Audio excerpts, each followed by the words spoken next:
Welcome back to the Melanin Wellness Podcast. I'm your host, Corey. This is part 2 of our Love Lessons from Grandma series. And today we're talking about something that took me a long time to understand. And that is that love looks like rest. This episode was especially hard for me to write because one of the last things my grandmother ever said to me before she passed was, "Baby, I'm just so tired." Sometimes those words still echo in my mind. And even in that moment, I knew she wasn't just talking about being physically tired. Many of our elders carried unimaginable burdens. They lived through some of the hardest chapters in this country's history. My grandmother was a part of what's known as the silent generation.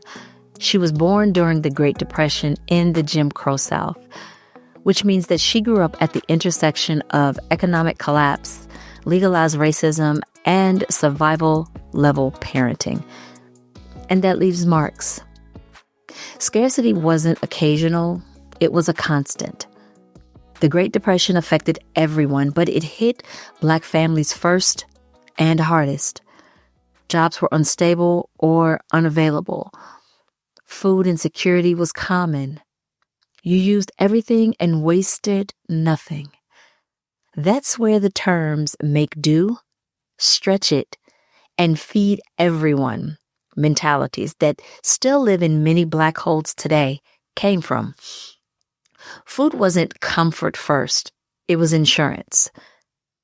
That context explains so much about the ingredients that our grandmothers, our aunties, our uncles, our older cousins used, the cooking methods they relied on, and the resourcefulness that they mastered. Something I talked about in this previous episode. If you haven't listened yet, I recommend going back and starting there first. For Black women especially, though, survival required constant vigilance. You learned early on during this time period that you kept your head down, you worked twice as hard, you spoke carefully, and you endured quietly. Hence the word silent. Emotional expression wasn't encouraged then. It was risky. Crying didn't change circumstances. Complaining could cost you safety or employment. Vulnerability was a luxury that few could afford. So strength became the currency. You handled whatever was in front of you and you kept it moving.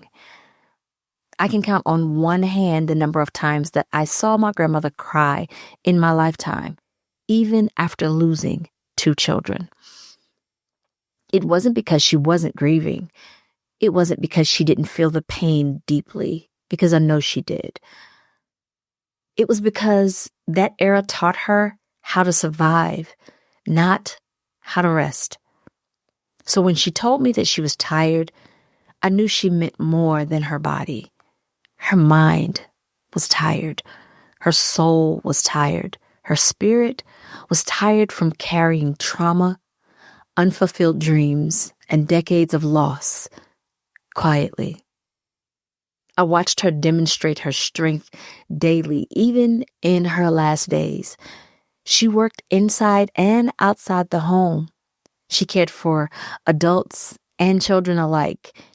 She cooked meals from scratch day after day. And still, she didn't sit down first. She didn't eat first. She didn't rest out loud. Her love wasn't always spoken. It looked like clean clothes, full bellies, and a warm, safe roof over our heads. For her, rest and emotional release were rarely options. It took me some time after her passing to understand something important. My honoring nourishment, rest, emotional awareness, and my hormonal health is not a rejection of her legacy. It is an evolution of it. She survived so that I could thrive. She endured so that I could choose. She fed others so that I could learn to include myself. One of the promises that I made to myself after she passed was this: I will not leave this world exhausted the same way that she did. I will use the choices she gave me wisely. I will rest without guilt. I will listen to my body, and I will tend to my spirit.